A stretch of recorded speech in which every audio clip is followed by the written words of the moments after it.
华为 Pure 70 Ultra、小米14 Ultra， 本期就来看看这两台 Ultra 之间的对比。欢迎收看 ZPH， 记得点赞加关注支持我们哦，尤其是加关注，这是让我们这档节目独立发展下去的动力，所以就谢谢大家了。关注手机影像，就要参与到手机摄影中来。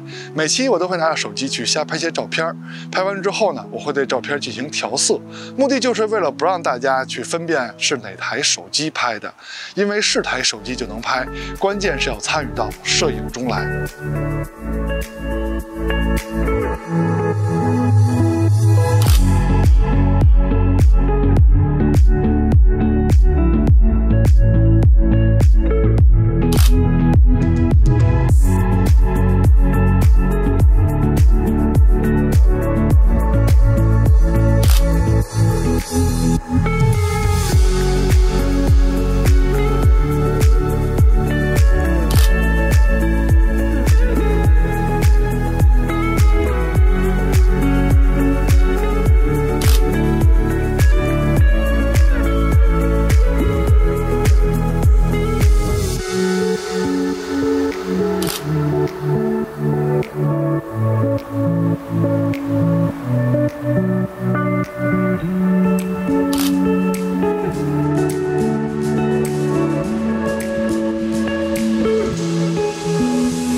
看完前面的照片，希望可以激起您对手机摄影的兴趣。欢迎收看 ZPH， 别忘了点赞加关注支持我们哦，这是让我们独立发展下去的动力哦。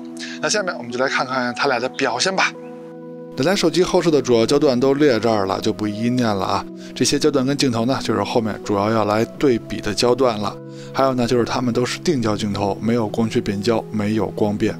现在是华为的拍摄界面，除了前面提到的超广角主摄 3.5 倍的长焦以外呢，还有2倍跟10倍的数码变焦，这也是后面要主要对比的焦段哦。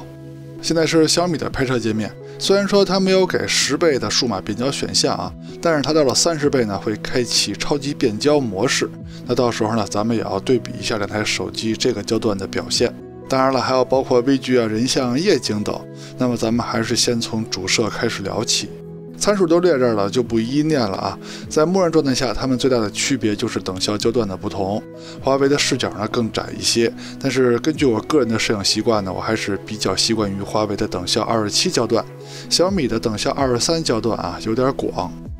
从实拍样片上看，两边除了视角差距以外呢，就是色彩风格的不同了。小米那边用的是徕卡经典，不用问哪边更接近人眼啊，没有这个概念。从我摄影那天开始，就是换一个胶片换一种颜色，换一个镜头换一种颜色，这个就叫风格。到了数码相机时代呢，这相机升级版固件就换一版颜色，没有什么接近人眼的。您喜欢哪边的风格，哪边就是好的。那么中心解析力方面，从光学上说，两边都很不错。我们节目更看重的是设备不可更改的光学素质和解析力。至于可以随便修改的颜色风格方面，我们不过多讨论。您不去调色，那是您不调，跟不能调是两码事儿。再看一组主摄拍摄的样片，这回小米用的是徕卡生动了啊，这回两边的颜色还是非常接近的。那么中心解析力方面呢，跟刚才一样，两边也是不分伯仲。这次 Pure 70 Ultra 加入了一个高画质模式，它输出的像素是2500万像素。那么现在呢，对比的就是小米的默认设置1200万像素。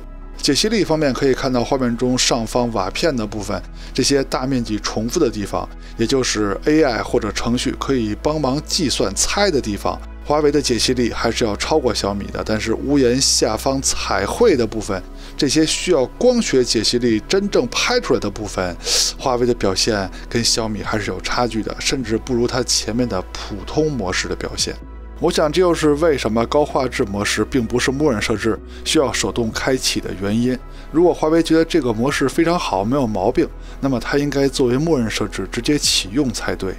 两台主摄都有5000万像素高清模式，那么在解析力方面呢，是小米的更优秀一些啊。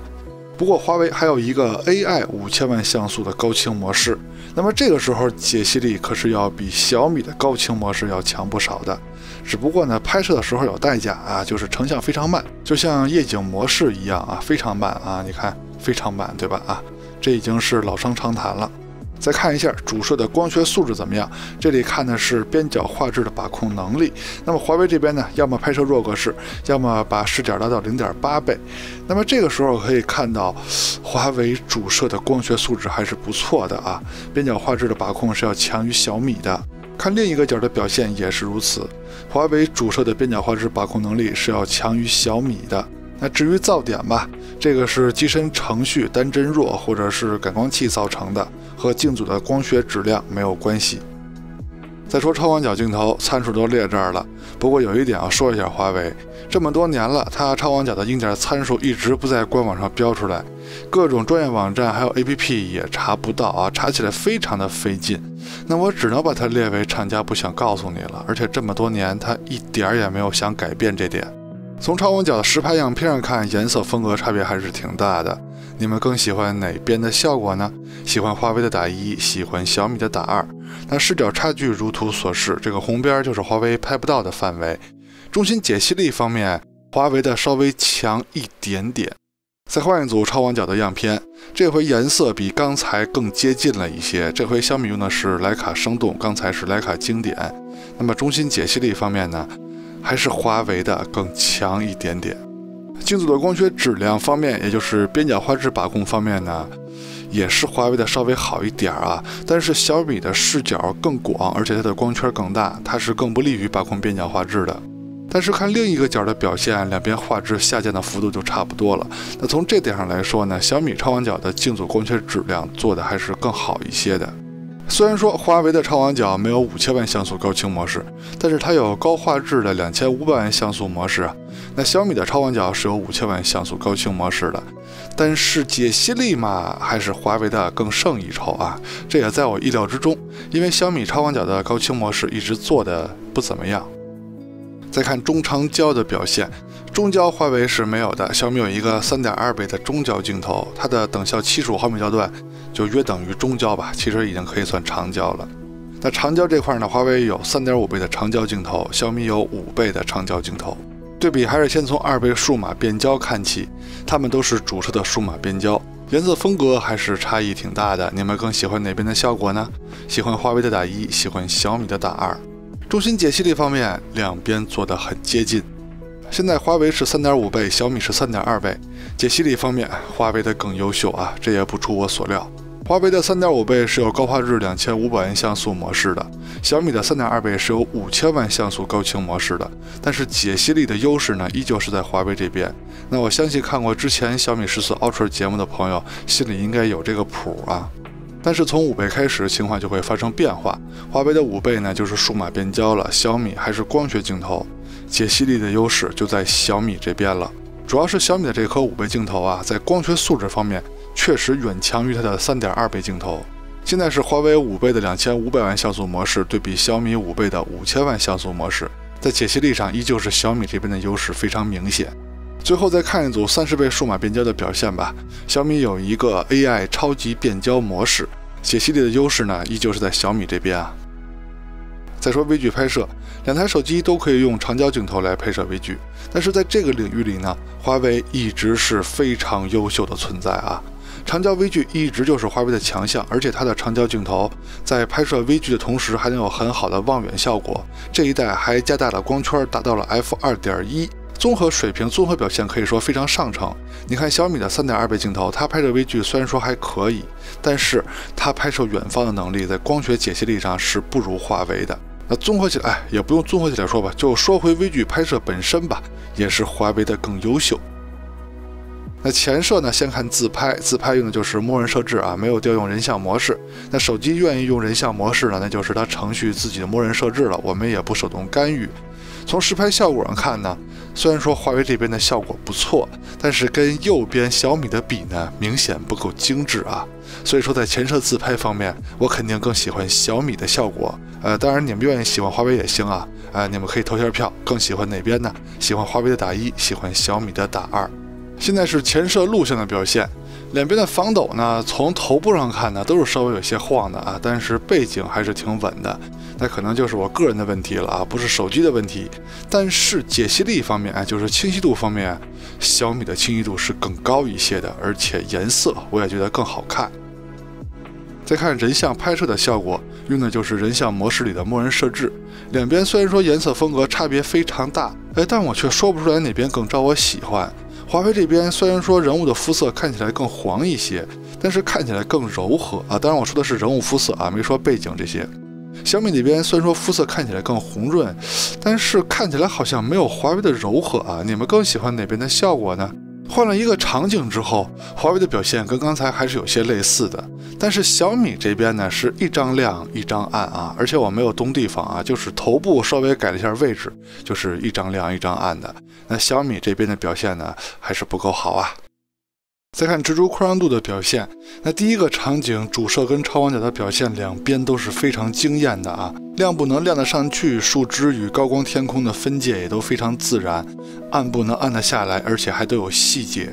当我以为这两台手机在这个环节都是高手中的高手的时候，结果后面几个环节他们两个都有失误。比如说这个场景，主摄的表现华为非常优秀，暗部能暗得下来，而且细节丰富。小米那边暗部没有暗下来，而且画面偏灰。但是超广角呢，华为的表现暗部细节它又损失了很多，小米那边依旧难看。但是换了一个场景，华为的画面偏灰了，而小米的暗部能暗下来了，而且还能保留细节。超广角的表现也是如此。总的来说呢，在我们测试的所有场景中呢，两台手机的表现确实都可以算是高手，但是呢，他们俩也都是有些失误啊。那扩张度测试环节确实非常考验厂家对硬件还有程序方面的调教。再看夜景的表现，先看第一个场景，有强光有阴影，两台手机无论是主摄还是超广角，它们的表现都非常优秀。场景难度提高一些，这个场景强光跟阴影的光比更大了，主摄跟超广角的表现两边依旧是非常优秀的，但是小米的暗部呢稍微有些发蓝。再换一个高难度的场景，直出的表现上，主摄是华为的更优秀，超广角嘛两边是都不咋地。那这个场景打开夜景模式之后，华为没有什么变化，小米的颜色稍微好看了一些，但是高光部分的清晰度呢并没有什么提升，超广角的表现也是如此。那如果看高光部分的清晰度呢，还是华为的更好，只是华为这边的颜色不行。现在是2倍数码变焦的表现，两边都很优秀。现在华为是3.5倍，小米3.2倍，它们都是光学焦段了。亮部仔细看呢，是华为的表现更好一些。那现在华为是5倍数码变焦，小米是5倍的光学镜头，亮部的表现华为优秀很多呀。来到了比较昏暗的场景，主摄的表现两边依旧都是高水平的。那超广角呢，华为就会触发自动夜景，拍摄的时候要端稳，小米还是直出，按下快门就能成像啊。两边的效果呢，华为稍微强一点点有限，那毕竟是自动夜景嘛，可惜没有强太多。现在华为是3.5倍，依然触发了自动夜景，小米是3.2倍，还是直出，按下快门就能成像啊，成像速度很快，两边的效果差不多，但是暗部细节呈现，华为由于有自动夜景加持，所以呈现的更多一些。现在小米换到了5倍镜头，5倍镜头在夜拍的时候呢，比3.2倍镜头更吃力一些，暗部细节呈现呢就会更少一些，但是清晰度的表现还是不错的。下面就开始极暗环境的挑战了，就要打开夜景模式了。祖传神树场景两边的表现差不多，超广角的表现嘛，小米的细节呈现更多啊。监听器场景，华为拍出来看起来比小米还要亮，但是亮是没有用的，放大看细节呈现呢，是小米这边更好，也是小米更清晰。超广角的细节呈现也是小米的更好。树林小路的场景依旧是主摄看起来华为拍得更亮，但是亮是没有用的啊。放大看的话，细节呈现跟清晰度依旧是小米的更优秀。虽然说两边主摄的底差不多大，光圈也差不多大，但是效果方面嘛，华为的路还是有一段距离要走的。超广角的表现、细节呈现也是小米的更好。祖传神树 Pro 这个场景也就没有悬念了。夜景啊，不要看谁拍的亮，而是要看细节呈现啊。小米比华为强很多，超广角的表现也是如此，只不过这么暗的地方呢，其实也就不用超广角上场了。视频录制是最接近微信、抖音等社交软件录制效果的手机默认设置。现在是主摄手持的表现啊，没有架子，没有稳定器，两边的表现都还不错，清晰度啊、防抖啊都很好。但是颜色方面嘛，我感觉小米的更好看，你们觉得呢？现在是超广角的表现，两边的防抖也都非常优秀。我看很多人测试手机的录像防抖呢，居然是把2台手机架在一起来测试啊！这手机是这么用的吗？你这么测试有什么意义吗？哦，对了，清晰度方面呢，小米的清晰度还是更高一些啊。现在是2倍数码变焦的录像表现，它们都是主摄的数码变焦，两边的水平都非常高啊。现在华为是4倍，小米是3.2倍。从清晰度上来说呢，我感觉就是小米的更清晰一些啊，而且防抖也是小米的优秀。现在华为还是4倍啊，因为华为第2个录像焦段呢不是3.5倍，它就是4倍。那小米现在是5倍，这回解析力方面呢两边差不多，但是防抖上啊还是小米的更好。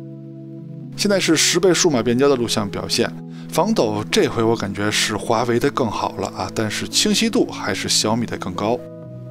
现在是夜晚主摄的录像表现，防抖跟清晰度两边差不多，鬼影都差不多，但是暗部细节呈现华为的更丰富。现在是超广角的表现，两边在这么暗的场景下，反正是有些为难他们的超广角了，那就说还行吧。从颜色上说，最起码华为这边还是可以的。现在华为是4倍，小米是3.2倍。那华为的这颗3.5倍镜头的光圈达到了 f2.1， 是非常大的啊，在夜景录像方面也能体现出来优势，可以看到暗部细节呈现非常好。现在华为还是4倍，小米切换到了5倍。那可以看到，无论是暗部细节呈现、清晰度，还是亮部，还是鬼影啊，都是华为的表现更优秀啊，优秀很多。但是都切换到10倍数码变焦以后，华为的表现就落差比较大了，清晰度跟小米这边比呢就没有什么优势了。就到了最后一个环节了，就是工业设计方面啊，很简单，还是各位说一下你们的看法吧。你们更喜欢哪边的工业设计呢？喜欢华为的打1，喜欢小米的打2。这次华为在主摄上加入了伸缩技术，目的就是为了缩短后摄凸起的高度。防水我不担心，我就担心防尘问题啊。那硬件方面呢，我们也不是很懂，那感兴趣的朋友呢，就可以去看其他的节目了。OK， 到结尾了，看完前面内容，希望在选择方面为您提供了帮助，也希望您能喜欢我们的节目啊！记得点赞加关注支持我们，我们下期节目再见，拜拜。